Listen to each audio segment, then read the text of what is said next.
I'm gonna do a quick video on my daughter's BMW. She had this transmission fault error. As you can see, this fault error. So I'm gonna show you a little thing I seen on YouTube on how to reset your transmission. First, what you want to do is put your key fob in. And once you can put your key fob in, you want to just hit the stop button. You don't want to start it, so don't put your feet on the brakes. So you hit it once and it turns on the lights. And once you do that, you want to go down here and press on the gas pedal all the way in. Hold it in for 30 seconds.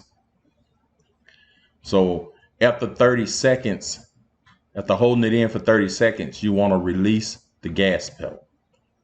Once you do that, you want to turn the vehicle off, hit the stop button, take your key out, and you want to open the door like you're getting out for have it open for maybe 5 or 6 seconds. Once you do that, you want to close your door and go through the process of starting your vehicle like nothing's wrong. So what you want to do is just put your key in, push it in, hit your brakes, and hit your start button. That's how they say to reset the transmission. I saw a lot of people said it worked for them, but that's something you could try.